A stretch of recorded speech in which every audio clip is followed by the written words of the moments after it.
Okay, here we are again. Another clean slate installment.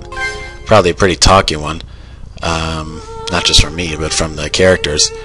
Yeah, we're back in Nova's house. See what she's up to at this late hour. And she's reading a book, but she didn't even know he was in the house. That's really creepy. She's only met him like once. But I didn't mean to. We met in the bar. It makes her feel a lot better, I'm sure. But at least, she did invite him that last time that they talked. And then the little sister wakes up a little bit. Go back to sleep. Okay. That didn't take much convincing. Oh, yeah, so wondering what the deal is. But he's going to explain some of the events that have been going on. How Turnus got hurt, and he's upset about the council. But, at this point he thinks he's got to be pretty careful what he says about the council, because obviously, it's a small town, word spreads, he's a newcomer. He really is a good person, though, he's saying about Turnus. Who are you trying to convince, Arius, her or yourself? Yeah, Noah finally says, everybody be quiet about Turnus. Thank you. He probably had too much screen time up to this point. But, alright, so now he's going to go into the, his problems with the council. And, he's kind of being cautious at first, but as he gets more into it, he's, going to start really venting his spleen here. Just one of those things that was boiling over in his soul, and he's just got to get it out. And she's interested. She's not shutting him down, like, immediately, like the other guys do. And so he's kind of like, putting the pieces together in his head. This weird stuff going on. And I guess when you're an outsider, that can make more sense. It's easier for you to see the weird stuff that's kind of out of place than it is if you're, if you live there and you see it all the time. It's kind of like, when you go to college and hear about other people's parents and you realize, like, some of the stuff your parents did was just weird, but you thought it was normal. Obviously, varying degrees for different people on that. Since bread, period. Ooh. Not even sliced bread, since bread. That's that was cathartic, he says. She's kind of like, okay. He doesn't know how she's going to react. But, like Ivory said, she is a sympathetic ear. She has her own problems with the council, which she'll now get into. And then, she thinks they're mixed up. The council's mixed up with her parents' deaths, and she's going to tell the story now. And this story actually gets a little bit of traction in Master of the Wind, too, briefly, because all these characters you meet when you come back to the city of Guardia, which is a lot bigger since time has passed, and a lot of these characters are still living here. But obviously a lot's changed, and we'll go through that, as we go through this game.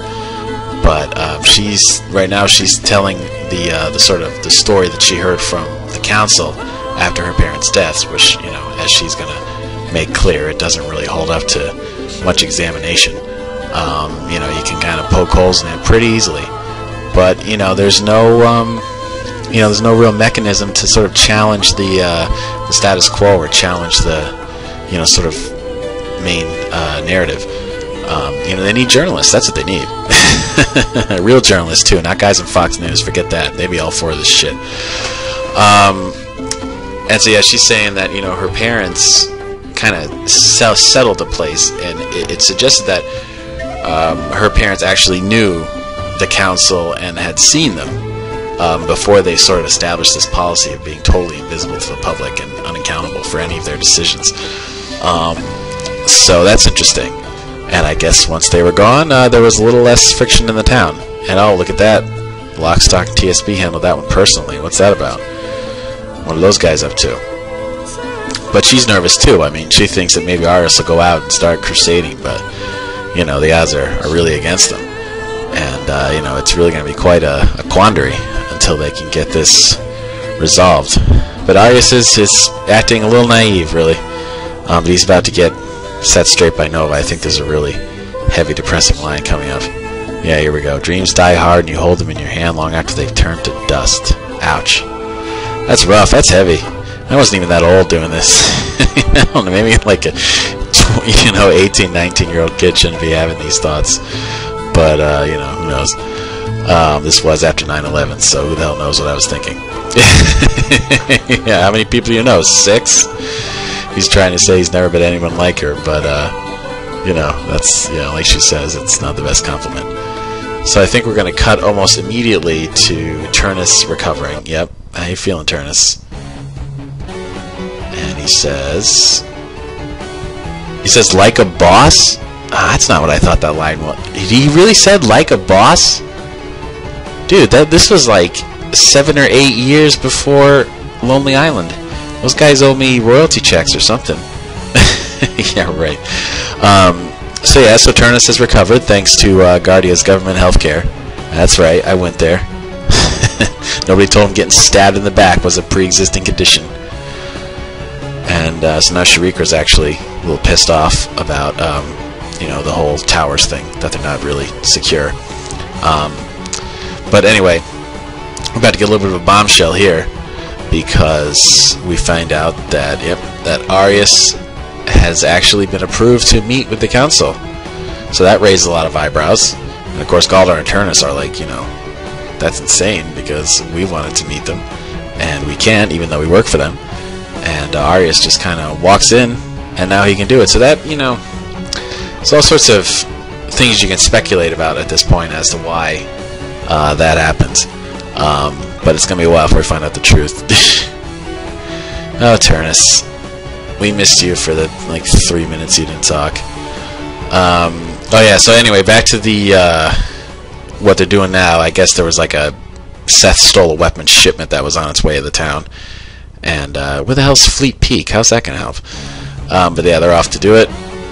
And, how about, oh, my God, Turnus. Yep, there we go. Another smack. Saw that one coming. Guy just got out of hospital, too. Ay.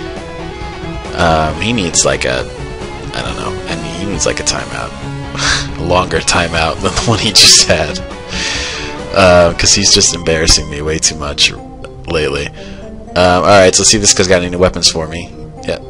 No, I guess not. No, that's okay. I'm level 50 anyway, so who really cares? And so we're going to head out and walk over to the forest. The other forest. Yeah, it's a little odd that I decided to do another forest dungeon right away. Let's see what Nova here has to say. See if she... Hi, Arius. Yep, she knows. She knows that Galdar and Turnus are with me, so she's keeping quiet. Just acting normal. But anyway, like I said, it's a little odd that I decided to do another forest so soon. You know, because I just did one not that long ago. But this one has a totally different tile set. Or chip set, I guess, as we called it back then. You'll see in a minute. Yeah, see, you got these nice clumps of trees that look, you know, taller, more realistic than the trees, you know, the other trees that I was using. And yeah, I just kind of wanted some more atmosphere, I think, with this dungeon. You know, I put the rain in. I put like this kind of like new agey nature song by Ed Van Fleet, who's awesome. You should buy his albums because he's the man. You know, I got the little flashes of thunder every so often. Yeah, so I mean, I like this pretty well, actually. I think the encounter rate is still a little ridiculous. Yep, see, there you go. Let's see. Oh, fry that guy. And lightning storm, too, man. It's dangerous. But yeah, I really wanted something a little more, you know, striking or memorable, rather than that, like, dinky cave with the, you know, brown walls everywhere, and it was just really boring. Oh, man, these encounters.